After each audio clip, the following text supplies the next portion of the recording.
Or welcome back from that. Well, there we've seen a live footage of what is actually happening in Kano. Now, with us in the studio, we still have our guest with us, and let's quickly get back to our conversation before we get to meet our guest via Zoom. We also actually do have a guest via Zoom as well. Now, let's get your reaction on what you've seen so far. Is this expected? Were you expecting this when you heard of the planned protest? In every protest that you are going to bring out people, even if they are just 100 in number, these are unintended consequences, and in developing your operations plan, you've got to factor such factors. That is why this is how it starts. As you go peacefully with the protesters, you should have that critical mass that will respond when the situation suddenly changes. As witnessed in this video. So in every plan you do, and there are stages, and that is even the training that you receive. That is why before you have the unit which you deploy, the first you deploy, they are not with arms. The ones that escort, they don't carry weapon. They are not even carrying tear gas. But when you begin to observe that you already have situation developing, you bring the tear gas people to the front, and they are able to deal with the situation, and you make arrests. I hope you understand. Yes. So, but when it begins to go to the third stage of arson and harming of people or killing of innocent people, then you deploy the rifle section. So the batting section, the rifle section. And then when that gets overwhelmed, that's when you begin to think of MACA, military assistance to civil authority, or military assistance to civil power. They call it MACP, which are the training that the police and the military receive. And so when you are in training in JAWS, in the staff college, it gets to that stage of counterinsurgency. You go to JAGI and you do the simulation. So when the situation develops the way it has developed, when it gets to arson, taking laws into their hands, then you withdraw those that are not carrying weapons, that are using hand tools, and then those people who are doing this, you can use your tear gas so that you make arrests. But that's when the situation has really developed. Okay. But what it does happen is you've got to begin to anticipate from the intelligence that you receive. But that does not stop you from continuous engagement, because you've got to identify those you see in the crowd to be the leaders. You've got to engage them, talk to your people. This is not what we agreed. We agreed on peaceful protest, but what we see is different. And so, but even when you are doing this continuous engagement, and then you've got to have a communication strategy. What information do you pass to the public? Because there will be apprehension. Like when I was coming to the studio, they said, I don't hear what is happening. I said, no, I understand. You know. So the point I'm making is, even using this medium that we are here, we've got to continue to appeal to the public that what you intended has been hijacked. And though you take responsibility, and those that are not part of you, you've got to identify them so that they can be arrested. But what you cannot neglect is engaging even with the routers as it would appear on your screen. All right, so out of experience, I'm sure you've experienced a protest like this in Nigeria. How would you be able to, now at this point, I know in some places in Abuja, you've actually seen it being hijacked. We've seen what is happening in Kano. I think we saw a report in Borno saying that curfew has been imposed. What should be the best move by the security agencies? Do you think, from what you're observing, do you think they're well prepared for this August 1st planned protest, being that it's been in the news for a very long time? Well, I think in the circumstance, peaceful protests and all that, they are prepared. That they use tear gas doesn't mean they are not prepared. Because if they were talking unawares, they would have been going to the armory to get tear gas. But because they respond promptly to dislodge this people who want to cause mayhem, shows that level of preparedness. You understand? But as much as possible, they would not want to use tear gas or firearm, as much as possible. So when they are pushed to this level, because you've got to do that to save life. But And that is why, if in my introductory remarks, I talk about coordinating with other security agencies to look at those critical infrastructure, like the government house is sensitive. You've got to deploy proactively way before the government house, not to come and block the gate. You've got to create that cordon. So once you create that cordon, and they already breaching that cordon, you've got your officers line up the whole place. They create a human shield, a human cordon. They link their elbow and they are pushing the crowd. And you discover that the crowd is clearly overwhelming them. Then they give way, and the smoke section will come to restore sanity. So you have talked about the methods that the police should deploy just in case there is further or more anarchy in states across the country. But then again, it would be nice for us to also address the fact that there are also some of these people, some of these protesters who do not intend to cause any violence or mayhem. How then will the police ensure that this crop of people are equally safe? Because if you're saying a lot of these measures for people who are enacting violence and all that, what about people who are honest protesters and do not intend to loot or carry out any form of violence? Yeah, you see, the honest protesters have a duty. You see, when it started like unknown people. Right. The leadership was not identified. Only on the eve before most of them began to come out. You see, why the request that you apply is to enable the security agencies factor that in their plan, because they've got to sit with you and say, look, where do you intend to go? And they say, look, we are going to go from Inalegwu to Surulere, for example. And you identify the road. Why do you do that? So you now know that you can provide adequate security for that route. But if you don't identify and you are restricted to an area and you violate it, you make it difficult for security agencies. Don't forget, you've got to draw that human resource from various places to make. The mopole may not be sufficient. The quick intervention unit may not be sufficient. So you draw. So in your planning, you've got to see people that, you've got to see their faces and say, look, and those people will always guide you. If you notice, when labor goes on protest, you don't witness this type of situation. Why? Because labor will come up with their plan. We are going from Unity Fountain through Eagle Square to the National Assembly Gate. And then you are able to plan. And once you are marching, even if from Wuse Market you are marching to Eagle Square, and the labor people, the young other guys among them say, look, Osi, this man is not part of us. Take him out. That helps. But where you have planned your protest, and you don't factor security, even if you have 1 million security officers, what can they do? Okay, so, you make the job difficult for them. Okay. So in a nutshell, you're technically saying that the fact that there may not have been any proper structure that has been put in place by the faceless or anonymous organizers of this protest, it has somehow affected the way they work with security outfits in order to restore law and order. Right. Well, I hope that's what I said, but let me make myself clear. What I'm saying is, it is helpful when you are planning a protest, because you are not doing anything. You want to exercise your right under the Constitution. But you know, what if others had planned a similar protest? Let me give you an example. When I was Commissioner of Police in the FCT, there are days we police 4 protests.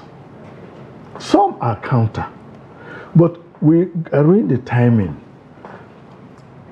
This one is 1 o'clock to 2 o'clock. You've got to be disciplined too. And the other one take it from 3 to 4. If you don't have such a focus, you are going to be all over the place. Right. And so it makes it difficult for you. Like now, they're having this protest. There are people, for example, you're at the stadium, there are people in perhaps in Yanya, in Lokogoma, who are having their own. But if you plan it Because it is not just to express yourself, it's just to ventilate. It's not to cause mayhem. Right. Because of that, that is why you apply. Now, when you are granting that approval, you look at it, do we have anything conflicting? Because you cannot get all the personnel. Even if you use all the police in the FCT, it's not going to be possible. That's why you've got to take the security forces into confidence, especially the police. Because the police, by the structure, by the law, it's not possible for them to bend so much to the left or bend so much to the right. Because they know a day of reckoning will come. A police officer is always thinking that what I did this year, in the next 5 years, I could be called upon to explain what I did. So he's very mindful of what he does. All right, now let's get back to the protest. I love the fact you came out to say that during planning, they have to factor in the security agencies. And you also pointed out to the fact that when you were in the FCT, you had moments where you had to man over 5 protests because they were planned. But now these people are protesting and they have reasons why they're out on the streets. Nigerians have come out to say it's end bad governance. Not just end bad governance, they're protesting against removal of fuel subsidy, they're protesting against high cost of living, economic policies. People can no longer afford the basic things they used to. They now seem like luxury to them. At this point in time, let's look at from the angle of the people. Do you think people with this mindset would want to factor in the security agents, whom they seem in their head are working with the government because they're coming out to protest for something they feel, or they feel they need better governance and better economic policies for? Do you think factoring the government, with all of this now, do you think that would have been possible? Factoring the government, factoring the police doesn't mean that, because they that are coming on demonstration protest, they also need security. Right. Because there could be people can infiltrate. Don't forget, the election of 2023, we're in 2024. You can never discountenance the fact that there are elements that are disgruntled, elements that are not happy. So even part of the government feel that they gave a lot to this government and they were not supported. So you are going to have a lot of people with all manner of needs, agitation. So that's going to happen. But if we, because end bad government, in my opinion, is let's build an all-inclusive society. Let's have a government that can listen. Let's have a government that will address those things that are dear to us. And it means the government alone cannot build the country. The people must join hand. And in joining this hand, it is not when you begin to cause destruction. And that is why, because I imagine that the organizers are properly enlightened, I mean, very senior lawyers and others in the society. Therefore, I expect that they are saying, like, look, we want to exercise the office of the private citizen. And so you have civil society organizations and all other groups coming together. And if you've got to take the security forces in confidence. Otherwise, you can have people sponsoring other people just to blackmail the government. Oh, we know the government cannot even guarantee peaceful protest. So those people are certainly going to hijack. And because they can hijack, you've got to do your bit as a public-spirited individual to take the security forces along. Because in every of all this, there are lessons learned.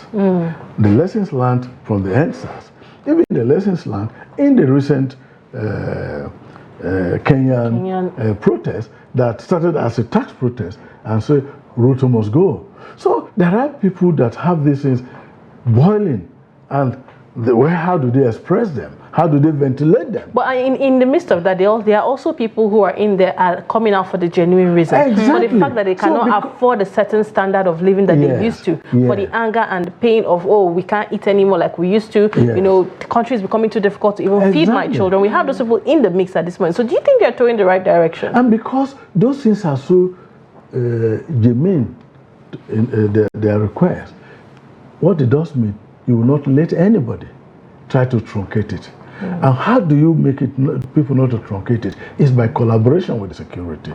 You know, in governance and even in security, it is about you and the public.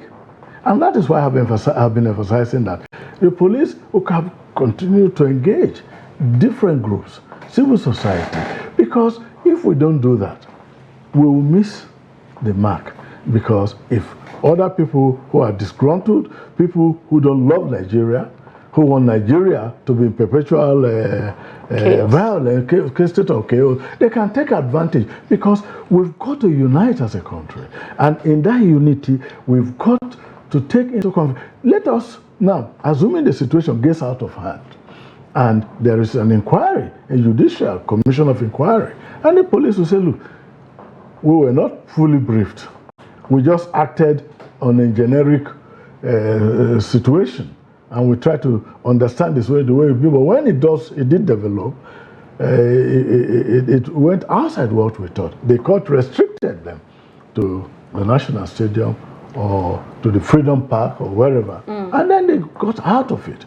And once it starts like this, you've got to act decisively in some situation. Otherwise, you are going to have innocent lives lost.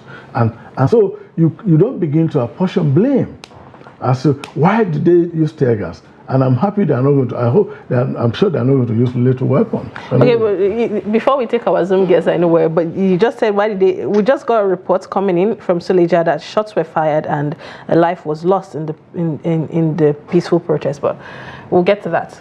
Now, let's go on now to take our guests virtually. We have Comrade Egbeola Martins, who is a public affairs analyst. He's also the National Publicity Secretary, Young Progressive Party. Thank you so much for joining us on the program, Comrade. Thank you for having me. Thank you. I'd like to quickly hear your thought on this. You have seen what's happening regarding the protests across the country. Now, in some states, especially in the north, would say we have violence erupting in those states. I'd like for you to, how do we now make sense of this? The fact that, the protesters said they were planning to protest against hunger in the country, but then it seems as if violence has taken over. How does this now impact the protest? Honestly, I think ab initio, the government already succeeded in escalating the protest itself and made it look dangerous. And rather than the government seeing how to address some of the problems that the protesters have highlighted. What the government succeeded in doing was seeing all the negatives in the self-protests. How did we get to this point? Nigerians, have persevered. They've been patient with the government over time, trying to make sense of the several anti-masses policies that have driven Nigerians into extreme poverty. Now, you wouldn't blame Nigerians if the only way they could react was through protest. This could have been avoided if the government were to be more sensitive in terms of listening to Nigerians and also showing by examples some of the sacrifices they also have made to ensure that we begin to rebuild the Nigeria of our dream. But contrary to what we see and what we hear, the government will tell you on one hand that you should, adjust and then bear with it. Over time, things will get better. Yet, you continue to see the same set of people who live lavishly on our commonwealth and then begin to spend money in a manner that you think that we are not going through a serious economic crisis. I think that has been the situation. We can't overemphasize it, that protesting is actually within the rights of Nigerians who are aggrieved.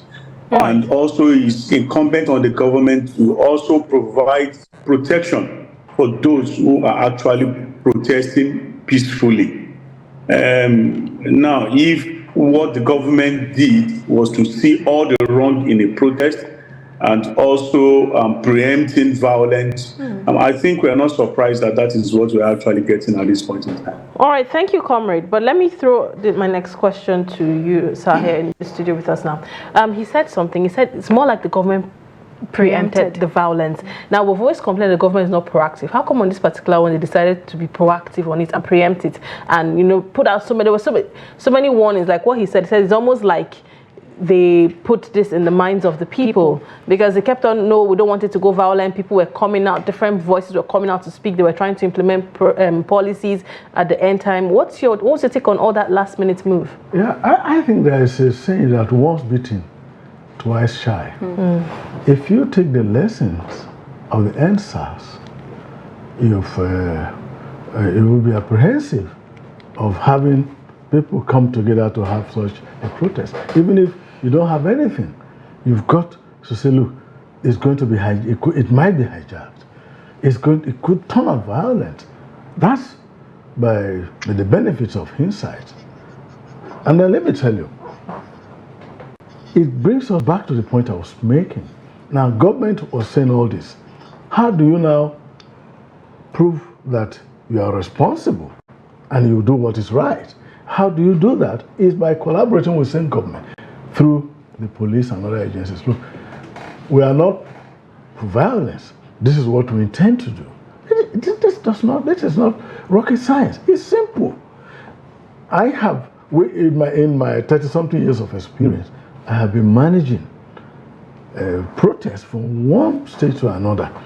And I have managed several protests in the FCT, in Jos and other places I've worked. I've had protests. Protest is guaranteed in the Constitution. But it is not what you can do alone. You've got to open that window of trust. I'm not, we manage the Occupy Nigeria. We started from the Nobel laureate, Wole Soyinka, and we led all of them, we followed them like that to the National Assembly until they were addressed. While they were doing their own, others people were trying to counter. We got on our group to manage those ones. Now, when Wole Soyinka and his group started, they wouldn't tell us. We find them at Unity Fountain. We'll find another group at Stadium. You know, it's because others can take advantage of that loophole. So I think going forward, because these organizers are enlightened, as I believe, as I think they are, is to take the security forces into confidence. Because it takes two to tango. One hand cannot wash itself effectively. It is two. So they've got to trust. Otherwise, they expose themselves to unnecessary danger unless there are ulterior motive. But if it is not political, if it is a protest that is organized by civil society groups, I will work with the civil society. The civil society move the society forward because they come with things they think they are not right. Look at the laws, the electoral law that have been amended from time to time was engineered by the civil society from their observations of monitoring elections, lessons learned, and they brought them forward and they go into the National Assembly, and then the electoral law continues to be improved. And in the same way, you cannot come and you try to build a society, and then you are hiding something. It should be open. It should be transparent. Okay, let me come in here very quickly. You know, this protest has been scheduled for 10 days, and this is just day one, and we're seeing a couple of mayhem and violence around there. I'd like to know, what do you suggest is the next strategy going into the second day? Going into the second day, already the organizers, I think they need to do better. They need to do a better job. If I were part of the organizers, I'll take 5 days off and go into proper planning because the atmosphere, as I can see, is not conducive for further protests. Okay, let us take it away from the organizers. Now, talking about security agents. No, security agencies, of course, whatever you do, you go back, there are lessons learned. Don't forget, this is the first day. So there are bound to be areas that you need to adjust. I hope you understand. But I think all these places, one of the things if I am to recommend, more coordination. I don't know, I'm not in the plan, but assuming I'm there, I'll say more coordination.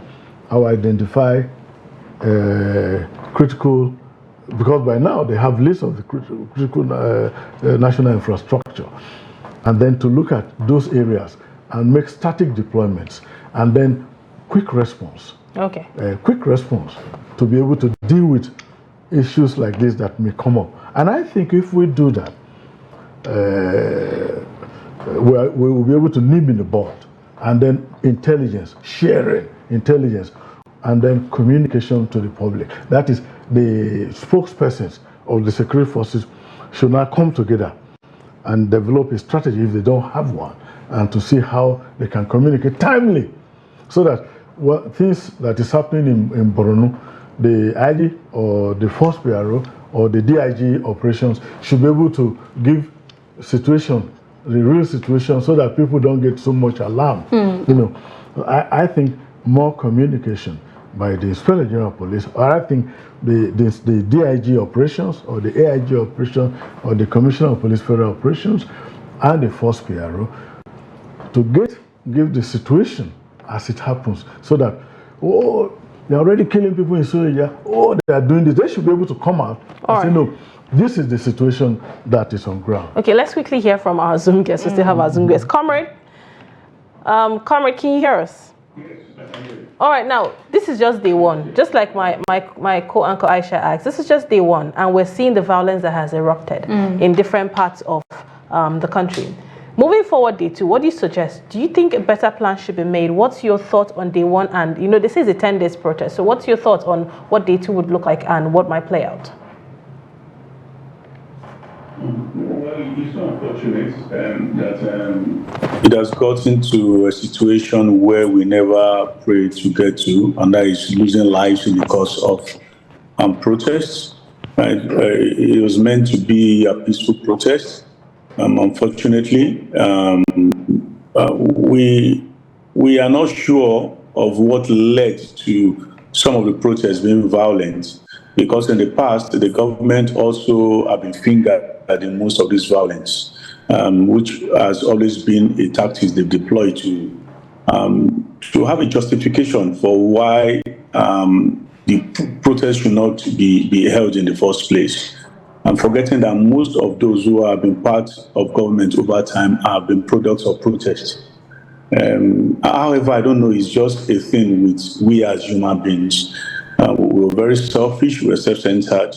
And, you know, as soon as we are in position of authority to be able to make change, we tend to really end up being self-seeking, forgetting that power itself is transient. Okay.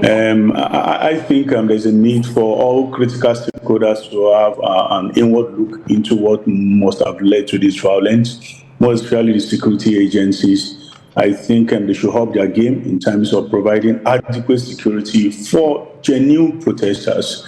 And they have the capacity in terms of intelligence to be able to dictate to those who are out to foment trouble, and ensure that those people who are out to foment trouble are arrested, and then they are adequately dealt with in line with the law. That is why they are being paid, to gather intelligence, to make arrests, and also punish wrongdoers, and not to pollute what should be the rights of people. We cannot say people should be deprived of their rights on account of some few bad eggs. Those bad eggs should be fished out and appropriately dealt with. And that is my own honest opinion going forward. Earlier, I also want to...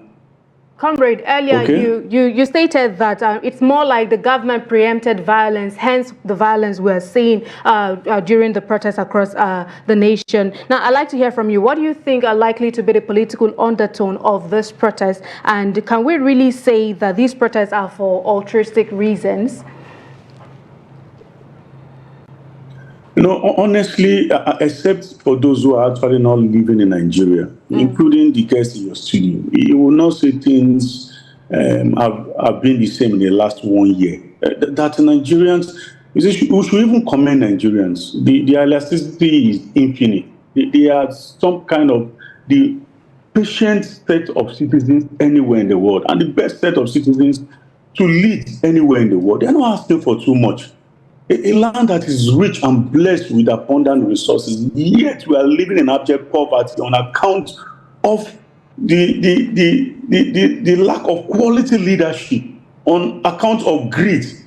We've been complaining about how things have been messed up in our economy, yet you see the legislature who bought embark on a spending spree of 57 billion naira on exotic cards. Ironically, they didn't even patronize made in Nigerian cards to be able to inflate our economy. They went and took jobs outside of this country.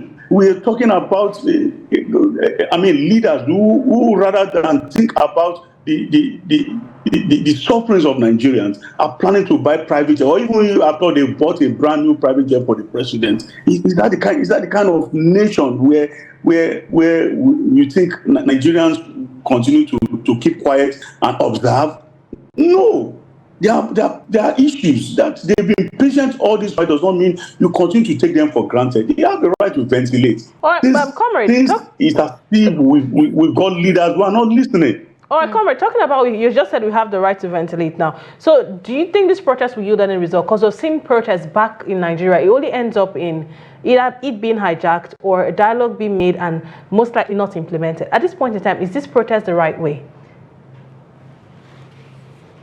See, it's always good to have to be able to have to retrospect in terms of looking at what may have happened in the past, in order to be able to predict what will happen in the future. But sometimes experiences, especially if it's a bad one, may not be able to give you confidently an accurate prediction of what the future might hold. Now, that said, I think the outcome of this protest, even if it does not achieve anything, at least one thing will be sacrosanct, that a message will be sent that is loud and clear to those in authority that Nigeria is on a time bomb. And if they continue to live recklessly the way they are and govern with impunity, that is only time that the people will react. And they have the capacity to be able to be united by their common sufferings and problems to be able to take out any government, whichever way they like. So they shouldn't push Nigeria to that point. I believe a message will be sent loud and clear that there is suffering. So if there are some psychopaths around the president that is actually telling him you are doing great, don't worry, forget them, they are making noise. I think it should be a message that should be loud and clear to him that things are not well. And it's time for them to begin to take radical steps in terms of a radical approach to governance, and not this kind of what we see that is going, these shenanigans that is going on right now, where our leaders are living like very insensitive set of people who do not even feel the pains of Nigerians. Okay, comrade. We're currently getting a report that there are some pro-Tinubu supporters staging counter-protests in Abuja at the moment. What can you make of this? It's normal. It's also within their right to protest. Maybe, probably they enjoy what is going on in the country. Or probably there are also those in the school of thought that, look, let's give Mr. President some time. He's just been there for a year. But they also forgot that the current president was among those who brought the President Muhammadu Buhari administration that governed recklessly in the last 8 years. So if he saw by being selfish that it was the easiest part of him getting to the presidency, to be able to also take the responsibility for whatever misgovernance that happened under Muhammadu Buhari in the last 8 years. And as such, again, they should also not deprive those who are feeling offended, who feel things are not going in the right direction, who feel there's a need for a radical approach to governance. And they've seen all what has been done so far as as signs of bad governance. And I also share in their sentiment. Let's be sincere. A president was inaugurated at the Eagle Square. You've not even taken time to get to office day one to scrutinize things that the handover document and see things from the position of a president. You announce that subsidy is gone. I mean, who does that? All right. No, but I mean, this is not it's not elementary. You don't just sit down. You should be able to have an economic team that will do a critical analysis of the pros and cons of removing subsidy, looking at the timing of removing subsidy. In any case, if you remove subsidy, what about those who have benefited from the subsidy fraud? How many of them have been arrested and prosecuted? They are all going and gallivanting and living free. What does that tell Nigerians? It means you only want to plunge them into unnecessary suffering without anything to cushion the effects of the suffering that has come out of this subsidy removal and electricity tariff increment, coupled with the floating of naira that has made hardship unprecedented in the history of Nigeria. All right, comrade, thank you so much for that. Now let's get back to our guest in the studio. I believe we've heard everything he said. What's your thoughts? He has spoken about the floating of the naira, subsidy removal, reasons why Nigerians are angry and should be angry on the streets. But there shouldn't be another way of conveying this, because it seems like for every time Nigerians want to come out and express their anger on something, you find that it goes the wrong way because it's not being planned properly, or it's not being channeled properly, or it's been hijacked, which is what we're seeing now. Things are getting out of hand. What other ways do you think Nigerians can channel this message to the government to understand what they are going through? I always try to restrict to law enforcement and all that, but if I may comment, I think it's important that the government and the population find a common ground of discussing some of these issues. He raised a lot of critical issues, which I'm not going to comment so much about, but I think it's important to address some of the concerns that have been expressed in dealing with them. And it's possible for government, for part of the lessons learned from this one-day peaceful protest, that they are going to do a kind of self-retrospection and to say that, look, now I'm hearing what the people are saying, and I have been hearing. Sometimes when you are too close to government, it's not also very easy for you to say those things, because it might be misunderstood to be a mole of the opposition in government. So this has been publicly expressed. I just hope that the handlers of the president will allow him the benefits of all this. But I think protest in Nigeria is very difficult. So let us also be very mindful. Let us take the security forces into confidence. There are a lot of professionals. Over 99% or so of the officers are professionals. So when you tell them this is the route you follow, they are likely to give you that necessary protection. Don't judge them because they are wearing uniform. Judge them based on their profession. I am telling you that the police is unlike other security forces. The police, as much as possible, the policeman thinks, look, if you ask me to arrest that man, what offense did he commit? If I arrest that man and detain, and in 5 years you are no longer in government, and they ask me to account for my action, how do I account? So if people understand the mindset of the police, they will always take them into confidence, because he is always mindful. He looks at the law most of the time, and that is why you have commissioners of police being changed from one state, because people don't understand the mentality. Because it's the police that you swear an oath to protect the law, irrespective. If your father commits offense, you arrest your mother, your brother. So if people understand, they will not push the police. Like as rightly said, the police is your friend. So yes, we should, it still boils down to the protest. Take them along and trust that they have your best interest at heart. Well, as the day unfolds, to not go anywhere, we'll be right back. To stay.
And they actually knew the answer.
Hungry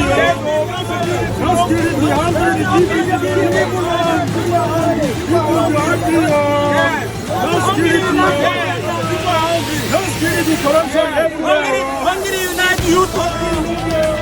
Hungry unite Nigeria. Hungry no food, no security.